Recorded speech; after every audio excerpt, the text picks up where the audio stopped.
Hi ನಮಸ್ಕಾರ ಎಲ್ರಿಗೂ ಸೋನು ಕಿಚನ್ಗೆ ಸ್ವಾಗತ. ನಾನು ಇವತ್ತು ಸಿಂಪಲ್ ಆಗಿರೋ ಒಂದು ಉಪ್ಮಾ ಮಾಡಿ ತೋರಿಸ್ತಾ ಇದ್ದೀನಿ, ಅಂದರೆ ಉಪ್ಪಿಟ್ಟು. ಇದನ್ನ ಯಾರು ಬೇಕಾದರೂ ಮಾಡಿ ತಿನ್ಬೋದು. ಅಡುಗೆ ಮಾಡಕ್ಕೆ ಬರಲ್ಲ ಅನ್ನೋರು ಕೂಡ ಇದನ್ನ ಮಾಡ್ಕೊಂಡು ತಿನ್ಬೋದು. ಹಾಗಿದ್ರೆ ಬನ್ನಿ ಸಿಂಪಲ್ ಆಗಿರೋ ಉಪ್ಮಾ ಮಾಡೋದು ಹೇಗೆ ಅಂತ ನೋಡೋಣ. ಒಂದು ಪಾತ್ರೆ ಇಟ್ಕೊಂಡಿದ್ದೀನಿ, ಗ್ಯಾಸ್ ಆನ್ ಮಾಡ್ತಾ ಇದ್ದೀನಿ. ಇದು ತುಂಬ ಅಂದರೆ ತುಂಬಾ ಸಿಂಪಲ್ ಆಗಿರೋ ರೆಸಿಪಿ. ಇದನ್ನ ಬ್ಯಾಚುಲರ್ಸ್ ಕೂಡ ಬೇಗನೆ ಮಾಡ್ಕೊಂಡು ತಿನ್ಬೋದು. ಆ ಥರ ಅಡುಗೆ ಬರಲ್ಲ ಅಂತಿರ್ತಾರಲ್ಲ ಅವ್ರು ಕೂಡ ಬೆಳಗಿನ ನಾಷ್ಟ ತುಂಬ ಈಸಿಯಾಗಿ ಮಾಡ್ಕೋಬೋದು. ನಾನಿಲ್ಲಿ 1 ಕಪ್ನಷ್ಟು ದಪ್ಪ ರವೆ ತೊಗೊಂಡಿದ್ದೀನಿ, ಅಂದರೆ ಚಿರೋಟಿ ರವೆ ಅಲ್ಲ, ಇದು ಉಪ್ಪಿಟ್ಟು ರವೆ ಅಂತಲೇ ಸಿಗುತ್ತಲ್ಲ, ನಾನು ಅದನ್ನು ತೊಗೊಂಡಿದ್ದೀನಿ. ಇದನ್ನು ಫ್ರೈ ಮಾಡ್ಕೋಬೇಕೀಗ. ನೋಡಿ, ಇದನ್ನು ಫ್ರೈ ಮಾಡ್ಕೊತಾ ಇದ್ದೀನಿ. ಇದು ಸ್ವಲ್ಪ ಕೆಂಪಗಾಗೋವರೆಗೂ ಹುರಿಬೇಕಾಗುತ್ತೆ, ಅಂದರೆ ಇಲ್ಲ ಅಂದರೆ ಉಪ್ಪಿಟ್ಟು ಚೆನ್ನಾಗಿ ಆಗಲ್ಲ. ಅದು ಉಪ್ಮಾ ಅಂತ ಹೇಳ್ತಾರಲ್ಲ, ಅದು ನಮ್ಮ ಸೈಡು ಇದನ್ನು ಉಪ್ಪಿಟ್ಟು ಅಂತಲೇ ಕರೆಯೋದು. ನೋಡಿ, ಇವಾಗ ಇದು ಆಗಿದೆ. ನಾನು ಇದನ್ನು ಒಂದು ಪ್ಲೇಟಲ್ಲಿ ತೊಗೊತಾ ಇದ್ದೀನಿ. ಅದೇ ಪಾತ್ರೆಯಲ್ಲಿ ನಾನು ಸ್ವಲ್ಪ ಎಣ್ಣೆ ಹಾಕ್ತಾ ಇದ್ದೀನಿ ಈಗ. ನೋಡಿ, ಅದೇ ಪಾತ್ರೆಯಲ್ಲಿ ನಾನು ಎಣ್ಣೆ ಹಾಕ್ತಿದ್ದೀನಿ. ಅದೇ ಅಂದರೆ ರವೆ ಹುರ್ಕೊಂಡಿದ್ನಲ್ಲ, ಅದೇ ಕಡಾಯಲ್ಲಿ ಹಾಕ್ಕೊತಾ ಇದ್ದೀನಿ ನಾನು ಎಣ್ಣೆ. ಇಲ್ಲಿ ಎಣ್ಣೆ ಬಿಸಿ ಆದಮೇಲೆ ಸ್ವಲ್ಪ ಸಾಸಿವೆ ಹಾಕ್ಕೊತಾ ಇದ್ದೀನಿ ನಾನು. ಇದು ಚಟಪಟ ಅಂತ ಸೌಂಡ್ ಆಗಬೇಕು, ಅಂದರೆ ಇದು ಚಟಪಟ ಆಗಿಲ್ಲ ಅಂದರೆ ಇದು ಚೆನ್ನಾಗಿರಲ್ಲ. ಇವಾಗ ನಾನು ಸ್ವಲ್ಪ ಜೀರಿಗೆ ಹಾಕ್ಕೊತಾ ಇದ್ದೀನಿ, ಒಂದು ಅರ್ಧ ಸ್ಪೂನಷ್ಟು.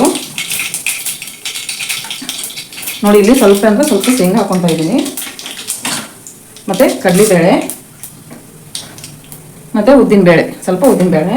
ಇದನ್ನು ಫ್ರೈ ಮಾಡ್ಕೊತಾ ಇದ್ದೀನಿ ನಾನು.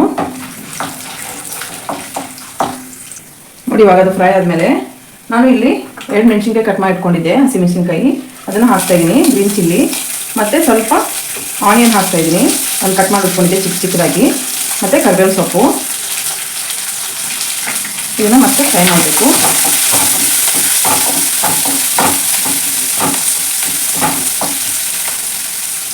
ಇವಾಗ ಸ್ವಲ್ಪ ಕ್ಯಾರೆಟ್ ಕಟ್ ಮಾಡ್ಕೊಂಡಿದ್ದೆ, ಅದನ್ನು ಹಾಕ್ತಾಯಿದ್ದೀನಿ. ಅದನ್ನು ಕೂಡ ನಾನು ಫ್ರೈ ಮಾಡ್ಕೊತಾ ಇದ್ದೀನಿ. ಇಲ್ಲಿ ರುಚಿಗೆ ತಕ್ಕಷ್ಟು ಉಪ್ಪು. ಇದು ಹಸಿ ವಾಸನೆ ಹೋಗೋವರೆಗೂ ನೀವು ಎಲ್ಲನೂ ಫ್ರೈ ಮಾಡ್ಕೋಬೇಕಾಗುತ್ತೆ. ರುಚಿಗೆ ತಕ್ಕಷ್ಟು ಉಪ್ಪು ಹಾಕ್ಕೊಂಡಿದ್ದೀನಿ.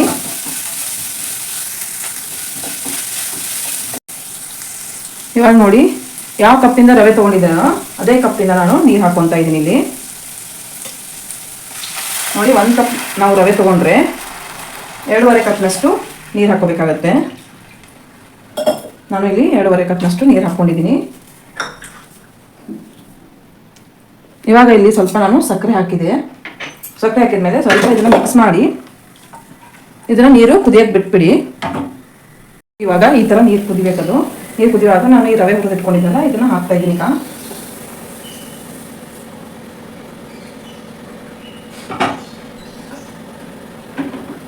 ಇದಕ್ಕೆ ಇವಾಗ ಸ್ವಲ್ಪ ಕೊತ್ತಂಬರಿ ಸೊಪ್ಪು ಹಾಕ್ತಾ ಇದ್ದೀನಿ. ಹಾಕ್ಬಿಟ್ಟು ಮೇಲೆ ಮುಚ್ಚಿಬಿಡಿ ಒಂದು 5 ನಿಮಿಷ. 5 ನಿಮಿಷ ಆದಮೇಲೆ ನಾನು ಓಪನ್ ಮಾಡಿ ನೋಡ್ತಾ ಇದ್ದೀನಿ. ಇವಾಗ ನೋಡಿ, ಈ ಥರ ಆಗಿರುತ್ತೆ. ಸ್ವಲ್ಪ ಇದನ್ನು ಮಿಕ್ಸ್ ಮಾಡಿಬಿಟ್ಟು ಮತ್ತೆ ಒಂದು 2 ನಿಮಿಷ ಮುಚ್ಚಿಬಿಟ್ಟು ಬಿಟ್ಬಿಡಿ. ನೋಡಿ, ಇವಾಗ ಕ್ಯಾಪ್ ಓಪನ್ ಮಾಡ್ತಾ ಇದ್ದೀನಿ. ನೋಡಿ, ಈ ಥರ ಆಗಿರ್ಬೇಕದು. ಸಿಂಪಲ್ ಆಗಿರೋ ಉಪ್ಪಿಟ್ಟು ರೆಡಿ ಇದೆ. ನಾನು ಗ್ಯಾಸ್ ಸ್ಟವ್ ಆಫ್ ಮಾಡ್ತಾ ಇದ್ದೀನಿ. ಇದನ್ನು ಒಂದು ಪ್ಲೇಟಲ್ಲಿ ಸರ್ವ್ ಮಾಡ್ತೀನಿ ಈಗ. ನೋಡಿ, ಬಿಸಿ ಬಿಸಿಯಾಗಿರೋ ಉಪ್ಪಿಟ್ಟು ರೆಡಿ ಇದೆ. ನನ್ನ ಚಾನಲ್ನ ನೀವು ಹೊಸದಾಗಿ ನೋಡ್ತಾ ಇದ್ದರೆ ಸಬ್ಸ್ಕ್ರೈಬ್ ಮಾಡೋದನ್ನ ಮಾತ್ರ ಮರಿಬೇಡಿ. ನಾನು ಮಾಡಿರೋ ಉಪ್ಪಿಟ್ಟು ನಿಮಗೆ ಇಷ್ಟ ಆದರೆ ಲೈಕ್ ಮಾಡಿ, ನಿಮ್ಮ ಫ್ರೆಂಡ್ಸು ರಿಲೇಟಿವ್ಗೂ ಶೇರ್ ಮಾಡಿ. ನೋಡಿ, ನಾನಿವಾಗ ಕೊತ್ತಂಬರಿ ಸೊಪ್ಪು ಹಾಕ್ತಾಯಿದ್ದೀನಿ. ನೋಡಿ, ಎಷ್ಟೊಂದು ಚೆನ್ನಾಗಿ ಕಾಣಿಸ್ತಾ ಇದೆಯಲ್ಲ.